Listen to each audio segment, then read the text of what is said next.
Chapter 1. High heels meet mud's Range Rover's tires crunched over gravel. It pulled to a stop at the edge of a narrow country lane. Inside, Vivienne Sinclair sighed as she stared out the tinted window at the sweeping fields of green, utterly unimpressed. A sheep bleated in the distance. Somewhere nearby, a rooster crowed. She adjusted the designer sunglasses perched on her nose and muttered, "Brilliant. Actual farm animals." When she stepped out, her Louboutin heels sank an inch deep into soft, sticky mud. "Ooh," she gasped, trying to yank her foot free without twisting her ankle. The heel popped off with a sickening squelch. She stood there, one shoe ruined, one in her hand, ankle-deep in countryside grime as if the universe itself was laughing. From across the paddock, a tall man leaned against a wooden fence, arms folded. Caleb Thatcher watched her with the kind of unbothered amusement only a lifelong farmer could muster. His flannel shirt was rolled up at the sleeves, revealing sun-bronzed forearms. A smudge of dirt streaked across one cheek, and his boots looked like they hadn't seen a cleaning brush in years. "Lost something, city girl," he called, voice rough like gravel and golden like whiskey. Vivienne narrowed her eyes. "Vivienne Sinclair. I'm here on behalf of Wainwright and Bell. We have an agreement with a Mr. Thatcher." Caleb pushed off the fence and began walking toward her with deliberate slowness. "That'd be me." She blinked. "You're Caleb Thatcher," he nodded. "Expecting someone else?" "Frankly, yes. Someone with less mud." He looked down at his boots, then back at her immaculate blazer and silk blouse. "And I was expecting someone with more sense than to wear £1,000 shoes to a farm." Vivienne forced a tight smile. "We won't need to interact much. I'm just here to inspect the land before our legal team begins drafting the terms of the extension." "Uh-huh," he said. Clearly unconvinced, she stepped forward and immediately slipped. Caleb moved fast, catching her by the elbow just before she fell flat. Her hands clutched his shirt for balance, and she looked up into eyes the color of stormy skies before jerking away. "I'm fine," she said quickly, cheeks burning. "Sure you are." He let her go with a smirk. "Welcome to Briar Hollow, Miss Sinclair. You might want to leave the stilettos in London next time." Vivienne stood there, mud-stained and mortified, as he turned and walked away toward the barn. And just like that, her exile to the countryside had begun with ruined heels, wounded pride, and a man who already looked like trouble. Chapter 2. A clash of worlds. Next morning, Vivienne arrived at Thatcher Farm in her cleanest blazer and a freshly pressed blouse, armed with a clipboard, her phone, and a forced smile. This time, she wore practical flats. Not that she was admitting defeat, just strategic adjustment. Caleb was already in the fields, tossing hay into the back of a tractor with practiced ease. His shirt clung to him, damp with morning sweat, and when he noticed her standing stiffly at the edge of the barn, he gave her a once-over that was neither welcoming nor subtle. "You here to audit the cows or something?" She exhaled slowly. "I'm here to evaluate the property. The firm has leased and confirmed the boundaries for the expansion plan. I'll need access to the southeast parcel." Caleb wiped his hands on a rag and motioned for her to follow. "Hope your clipboard can handle a little dirt." As they walked down the uneven path, Vivienne winced every time her shoes picked up a smudge of mud. Caleb moved easily through the terrain, his long strides effortless. He didn't bother slowing down. She stumbled once, and he didn't even glance back. "So," she said, trying to make the silence bearable, "do you always wake up before sunrise, or is that a farmer's badge of honor thing?" "It's called work," he replied. "You might have heard of it." She bristled. "I work just fine, thank you. My courtroom doesn't come with chickens." He glanced over his shoulder with a smirk. "No, but it sounds full of clucking all the same." Vivienne bit her tongue, choosing not to rise to the bait. At the edge of the southeast field, she paused to make notes. Caleb leaned against a fence post, arms folded again, watching her with narrowed eyes.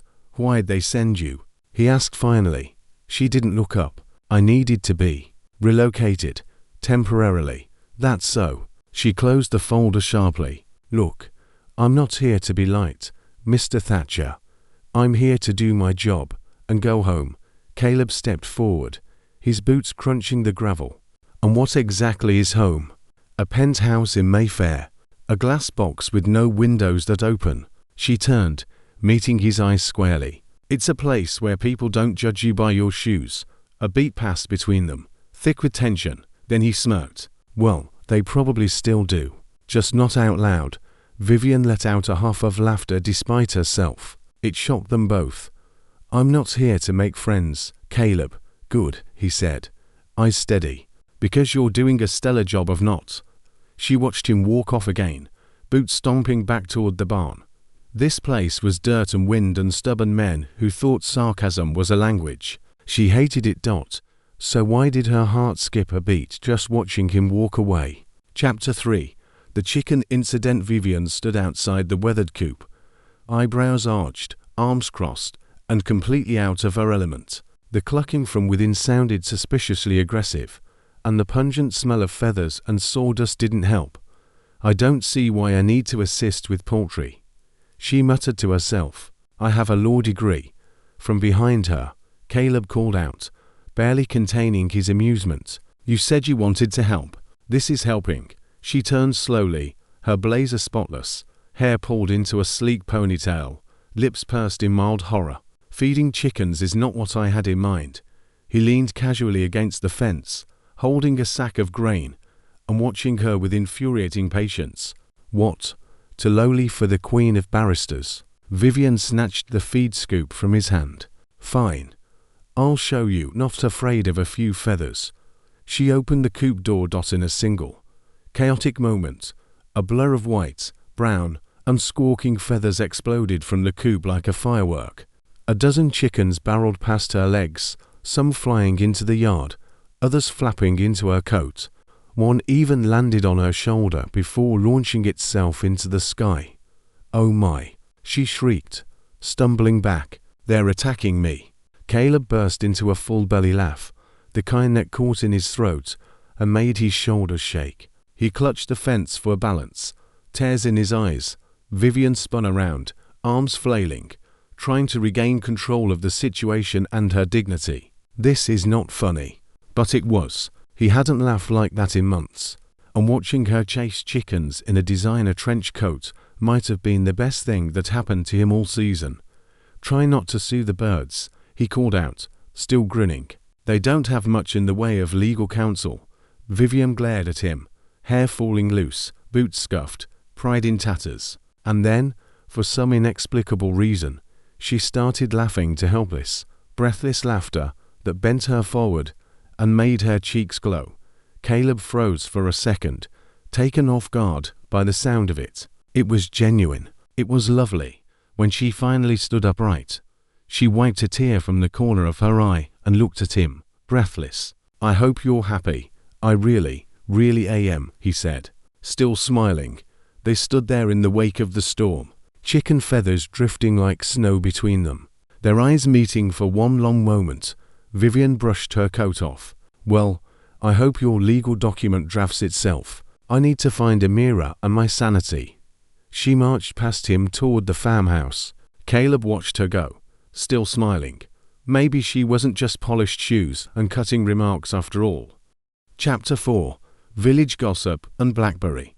Vivienne hadn't expected to be the subject of so many stares, and certainly not in the bakery aisle of a village corner shop.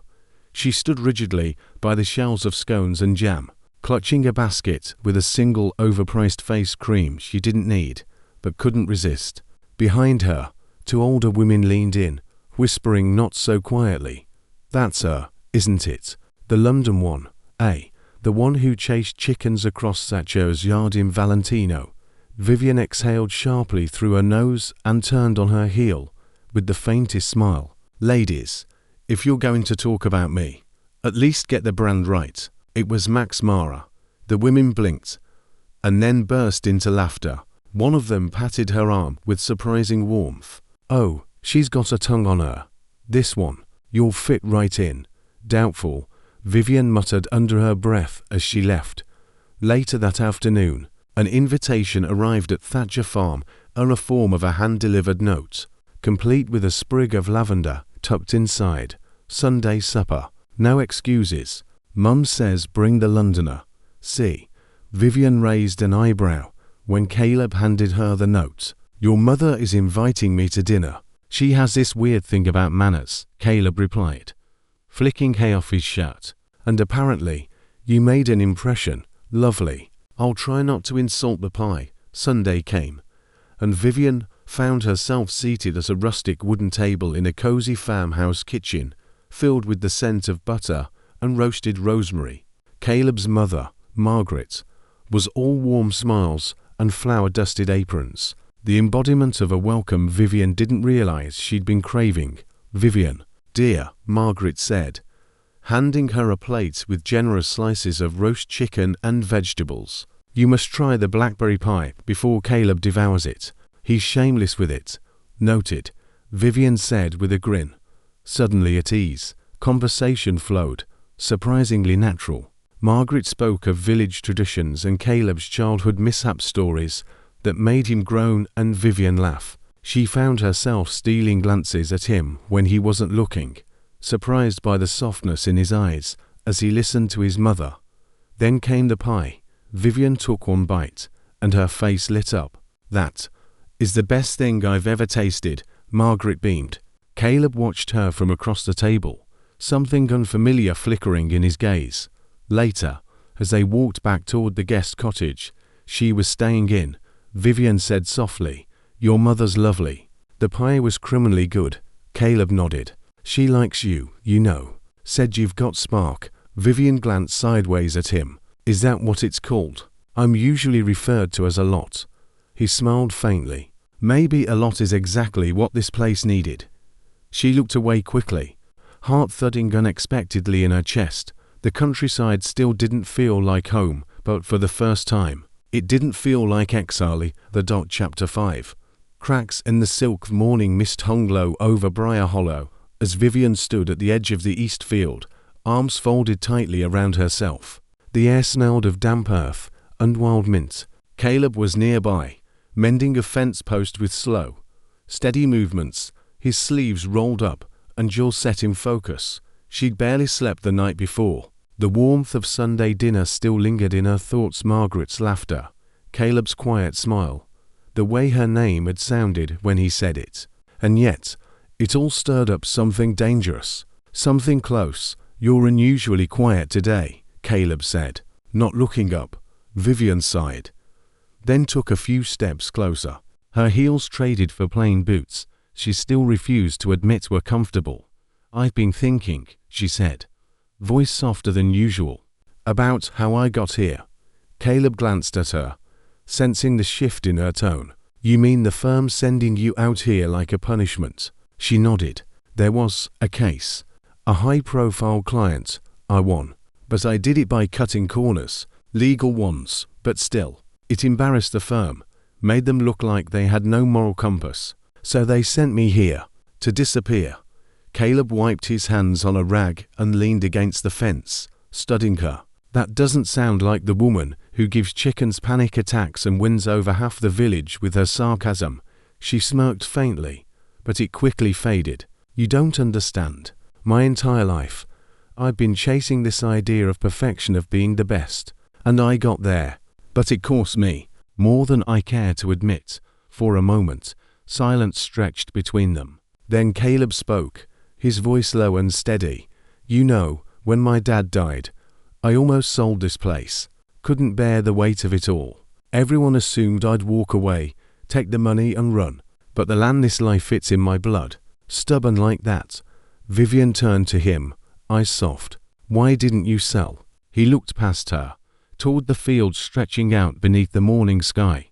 Because when something's worth loving, even when it's broken, you don't run, you fight for it. Her breath caught slightly. And maybe, he added quietly, you're not as broken as you think. She looked at him for a long time, vulnerability flickering through her like a cracking glass. She wanted to speak, to deflect with wit like she always did, but nothing came. Instead, she just stood there, letting the silence between them settle into something warmer, calmer. When she finally walked away, her steps slower than usual, she didn't feel quite so hollow inside. and behind her. Caleb watched his hands still, his thoughts louder than he cared to admit. Chapter 6. The bonfire and the stars sky above Briar Hollow glowed with amber and violet as the village gathered for the annual autumn bonfire. Flickering flames licked the sky in the open field behind the town square.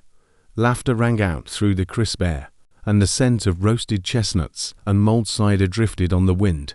Vivienne stood just beyond the crowd, watching from the shadows. She had traded her usual blazer for a borrowed wool coat and, after much internal protest, wore a pair of muddy boots she'd secretly grown fond of. Her hair was looser tonight, curls gently falling around her face, softening the lines of tension she so often wore.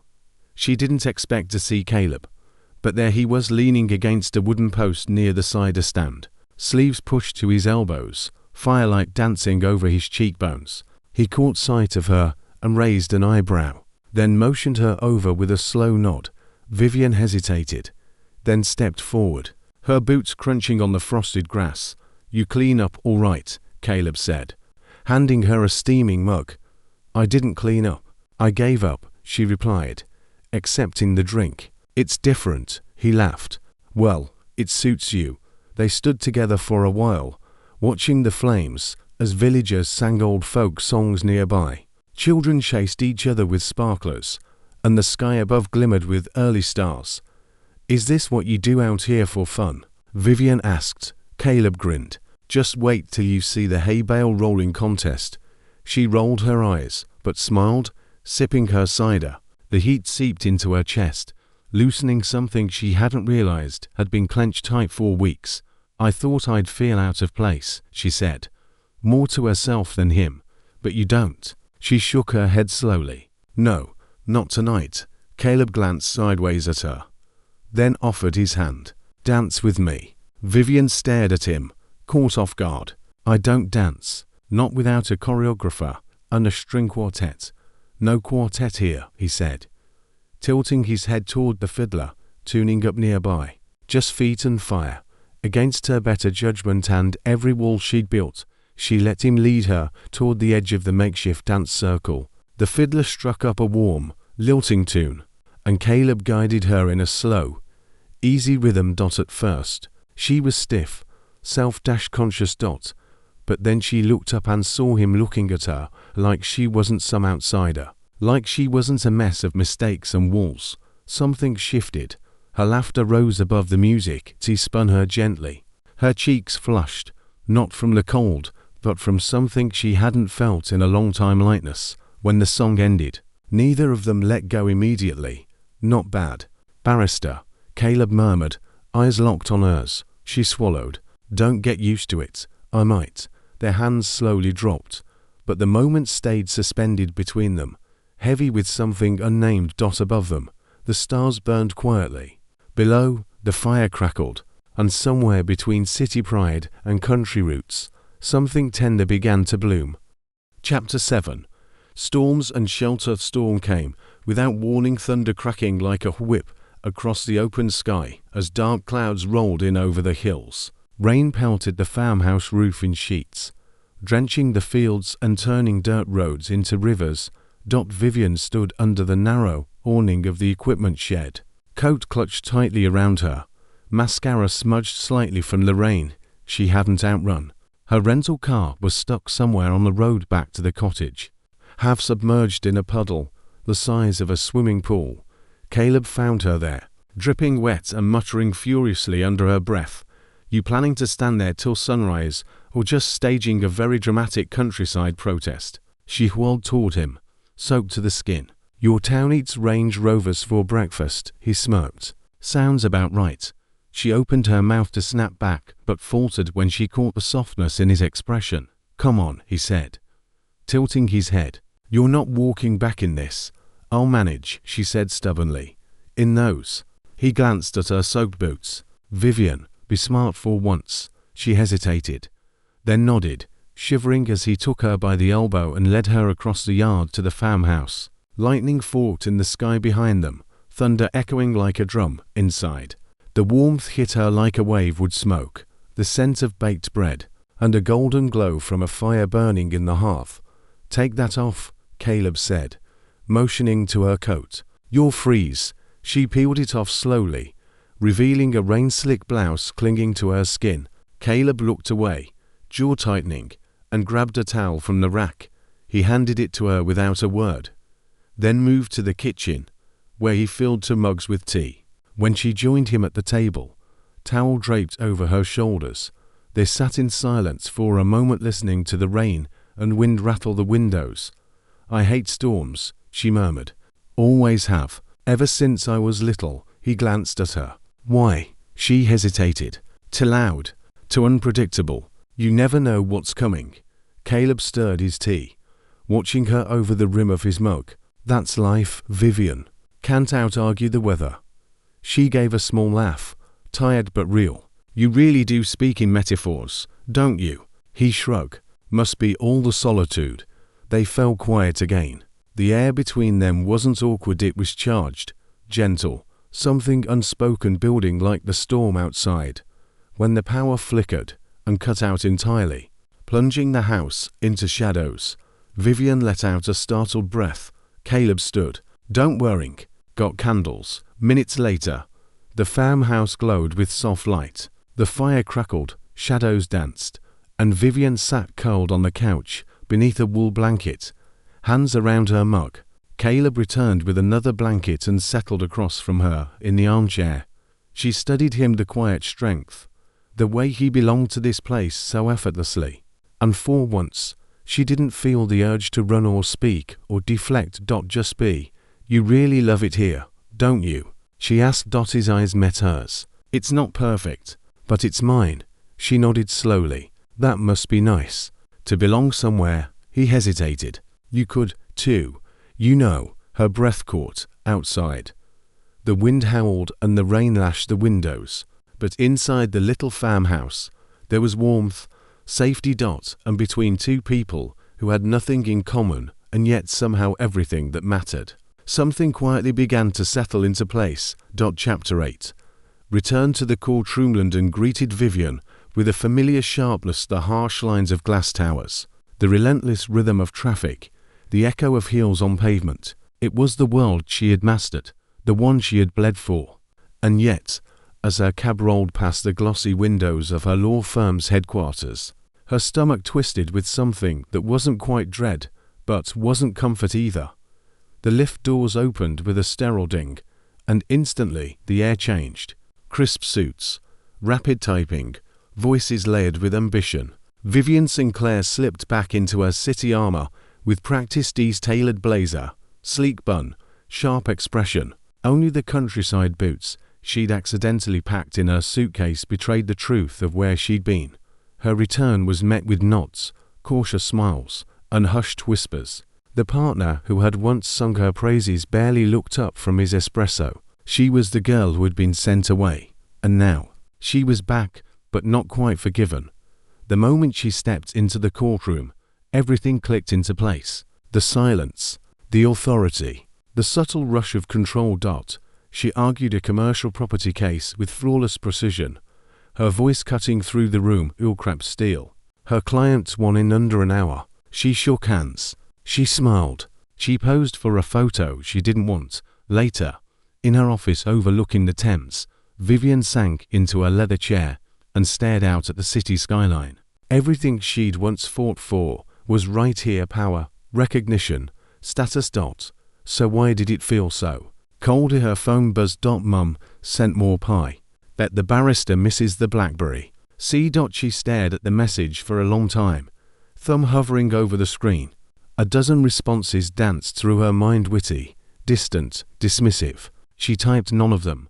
Instead, she opened her drawer, pulled out the thank you note she'd been meaning to write, and finally began to write what her voice had refused to say. Not in legal jargon, not with sarcasm. Just truth. Dear Caleb, I didn't expect to miss your quiet, your sarcasm, your mother's pie, the mud on my boots, but I do.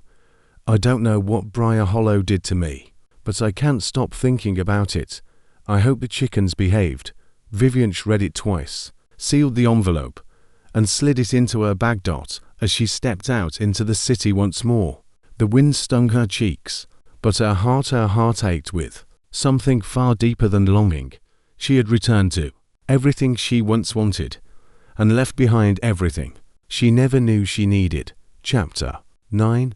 A letter in the mailbox. Caleb found the envelope, tucked among bills and seed catalogues, the crisp white paper sticking out like it didn't belong.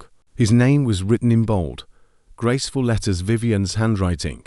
No return address. Just that dot. He stood on the porch for a long moment before opening it. The morning sun still low over the hills behind him. Her words were careful, honest, not overly sentimental, but stripped of her usual sharp edges. She missed the quiet, the chickens, the pie, him. Caleb read it twice, then a third time, slower. He could almost hear her voice in the curve of each sentence, the way it softened as the letter went on. A faint smile tugged at his lips. He folded the letter neatly and tucked it into his back pocket, heart heavier than he expected. Inside the house, the kettle began to whistle. Caleb was halfway to the kitchen when his phone rang. It was Douglas Parry, a neighbouring farmer and friend. "You see this nonsense from the council," he said without preamble. Caleb frowned. "What nonsense?" "They're fast-tracking permits for a land acquisition, far side of your property. Wainwright and Bell just filed the paperwork." Caleb froze. "That land isn't up for sale." "Well, someone seems to think it is. Word is they've got a backdoor deal with the council. Looks like your London lawyers are making moves." His stomach dropped. Vivienne's letter burned in his pocket like a brand. He drove to town, boots pounding the municipal steps as he demanded answers. The clerk was vague, evasive, and full of conditional phrases. "Just a proposal. Early talks. Your existing lease agreements give them flexibility." It didn't matter. Caleb had spent his life trusting the land beneath his feet. Now it was shifting. He returned to the farm and paced the length of the southeast field, the same one he'd walked with Vivienne, where she'd scribbled notes and rolled her eyes at the mud. He'd believed her when she said the legal work was simple, that she was just doing her job. Now, he didn't know what to believe. With hands still dirty from fence work, he sat at the kitchen table and pulled out the letter again. His callous fingers traced the edge of the page, pausing at the line. "I don't know what Briar Hollow did to me, but I can't stop thinking about it."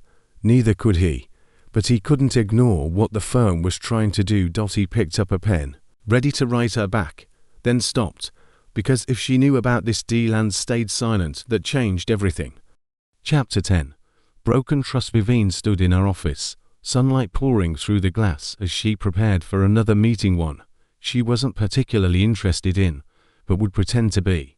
A courier had just left, and with him went the envelope containing her second letter to Caleb, longer this time, less measured. She'd even included a photo someone had snapped of her at the bonfire, laughing mid-spin, boots and all. She didn't hear the door until it slammed. Caleb dripping from rain, boots tracking mud across her pristine rug, jaw tight with betrayal. Vivienne blinked, heart jumping into her throat. "Caleb." He held up a rolled document. His fingers trembled with restrained fury. "Tell me you didn't know about this." She took a step forward, eyes scanning the seal. "Property annexation documents. Her firm's logo in the corner." "What is that?" "An expansion plan. Your firm wants to buy more land." "My land." "The East Field. Quiet deal through the council. Filed under Wainwright and Bell." Vivienne shook her head, throat tightening. No. This isn't me. I wasn't briefed on this. I only handled the lease, not save it." Caleb snapped, voice hard. "You work for them. You came here wearing your fancy heels, smiling like you were above it all. And now I find out they're trying to take more than what was agreed." "I didn't know," she said again, softer this time. "You wrote me letters." He pulled one from his coat pocket, the one she'd mailed.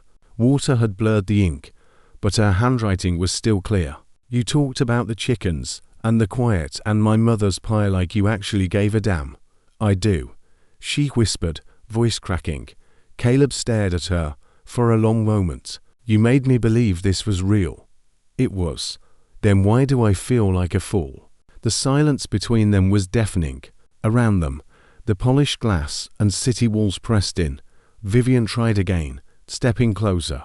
"Please, just give me a chance to fix this," but he was already shaking his head, his voice colder now. "You don't fix something by pretending it isn't broken." With that, he turned and walked out the door. Vivienne didn't follow. Her legs refused to move, and her heart felt as though it had been hollowed out. For the first time in her carefully constructed life, she stood in the center of her world, her skyline, her credentials, her polished shoes unfelt entirely. 𝐾𝐨𝐧'𝐭 alone. Chapter 11. The barrister in the bath wind howled through Briar Hollow, carrying with it the crisp scent of autumn and the sound of boots on gravel. Caleb was in the barn, working alone, shoulders hunched, as he hauled hay bales and stacked crates with a ferocity that mirrored the storm inside him. He hadn't slept properly in days. Vivienne's face haunted every corner of his thoughts, her voice, her laughter, her lies. The barn door creaked open. He didn't look up. "If you're selling more land, take a number." "I'm not here for that." His breath caught. Slowly, he turned. Vivienne stood in the doorway, her blazer gone, replaced by a thick sweater and worn jeans tucked into muddy boots. Her hair was windswept, cheeks flushed from the cold, but her eyes were determined. "You shouldn't be here," Caleb said quietly, turning back to the bale in his grip. "I know," she replied, "but I had to come. I couldn't leave things like that." "You mean after lying to me?" "I didn't lie." Her voice shook, but she held her ground. "I didn't know about the buyout. My department handled the lease. I was sent away because the firm didn't trust me. Remember?" Caleb paused, gripping the edge of a wooden crate until his knuckles went white. "I was the punishment, not the planner." She took a few cautious steps forward. "But I found out, and now I'm here to stop it." He finally looked at her. "You expect me to believe you're going to take on your own firm?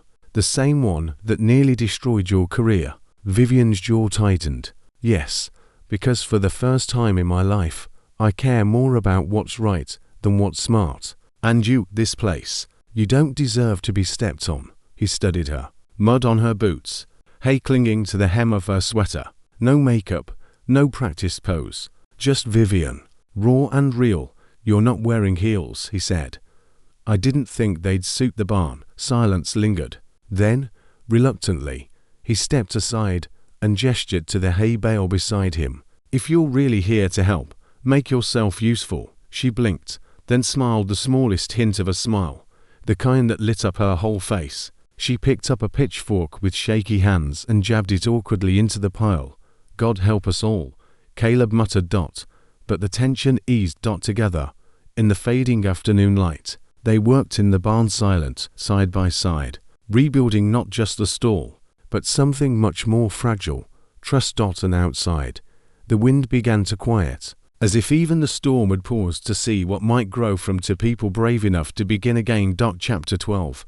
Courtroom meets countryside. Courthouse in the neighboring town of Darrow Hill wasn't grand like the ones in London. No marble columns, no heavy doors polished to a mirror shine.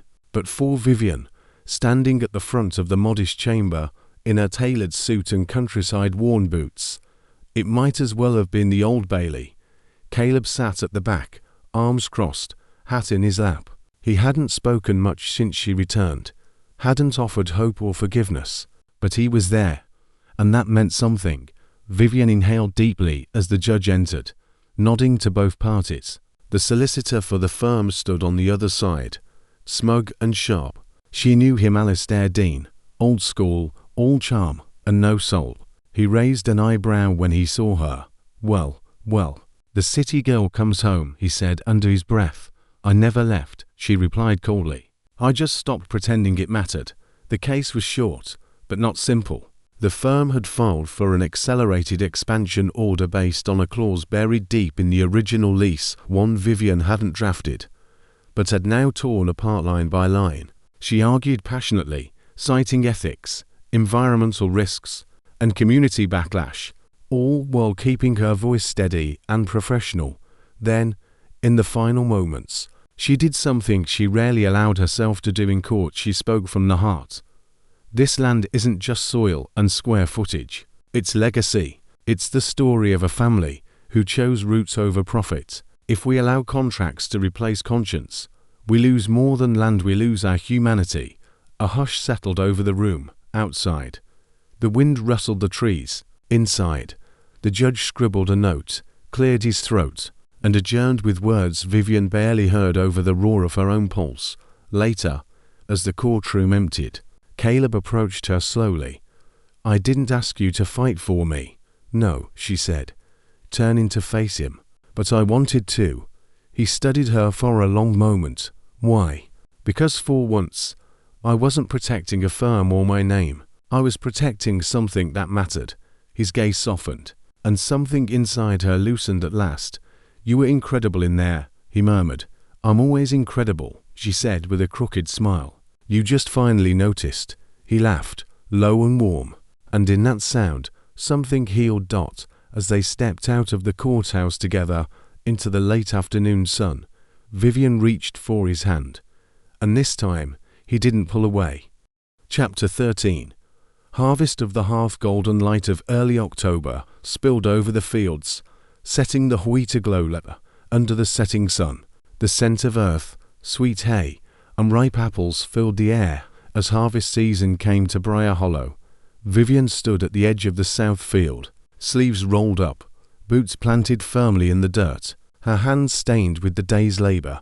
Her once manicured nails were chipped, her cheeks sun-kissed, and her heart felt lighter than it had in years. Caleb walked toward her, carrying a crate of freshly picked squash, his shirt damp with effort, his smile easy. "You missed a row," he said, nudging her shoulder. "Impossible." "I double-checked. Triple-check next time. I'm not having a barrister ruin my produce reputation."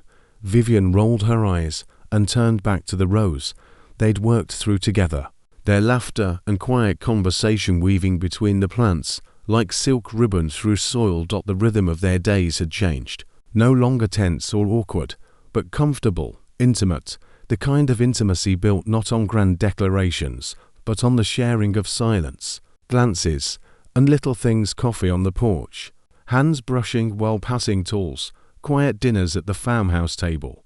Margaret had joined them earlier that morning with homemade scones and a knowing smile. She'd squeezed Vivienne's shoulder and said simply, "You've made him more himself." Now, as the sun dipped lower, casting a warm orange hue over the field, Caleb set down the crate and stood beside her.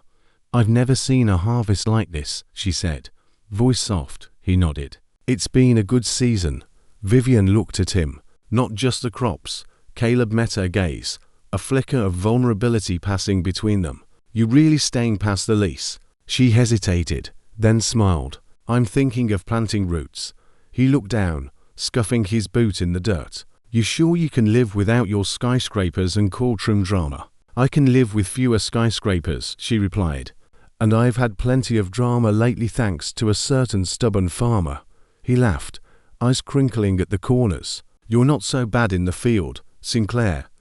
And you're not so bad when you're not growling." They stood there, the field stretching wide around them, golden and full like a promise waiting to be kept. As the sky turned to dusky lavender, and the first stars blinked into view, Caleb took her hand, rough fingers intertwining with hers. They didn't speak. They didn't need to, because love, when it grows slow and deep like this, says everything in the quiet. Chapter 14. Polished shoes on country soil. Village festival unfolded, like something from a memory warmer strung between trees. Stalls with handmade goods and baked treats, music humming in the background. Children darted between hay bales and fire pits, laughter echoing beneath the soft thrum of a country band. Vivienne stood at the edge of the square, her breath catching as she took it all in. She wore a navy blue dress with long sleeves, the fabric catching the breeze like it belonged in the field. Her hair fell in soft waves around her shoulders, a single braid pinned behind one ear courtesy of Margaret, who had insisted on a touch of the hollow. And at the center of the crowd, Caleb Thatcher, but not in boots. In a suit, a proper one, charcoal grey. Crisp white shirt, collar a bit stiff, like he wasn't used to the feel. His hair was combed, though a rogue strand still curled over his brow. He looked handsome, proud, a bit nervous. Vivienne stepped forward slowly, her polished shoes clicking lightly on the cobblestones. Caleb turned, caught sight of her, and for a heartbeat, the whole square seemed to still. "You clean up well," she said, a smile tugging at her lips. "I borrowed the suit from the mayor," he admitted, rubbing the back of his neck. "It smells like mothballs and regret." She laughed, eyes bright. "You're impossible." He offered his hand. "Dance with me." She hesitated only a second before placing her hand in his. "Only if you promise not to step on my shoes. They're my only polished pair left." He guided her toward the center of the square, where the music had slowed into something gentle and melodic. People watched, but not in judgment, just with fondness. Caleb and Vivienne, two people who once couldn't speak without a battle, now swayed together like they'd been doing it forever. "I used to think people like you belonged in glass towers," he said quietly. "Suits, steel, fast lives.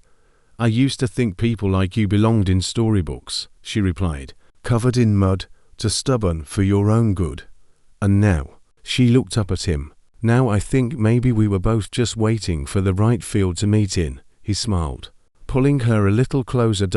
As they danced beneath the strings of lights and the hush of autumn air, Vivienne leaned her head against his chest, letting the music carry her. Here, in a place she once dreaded, between bonfires and orchard pies, muddy boots and calloused hands, she had found something she never knew she was missing.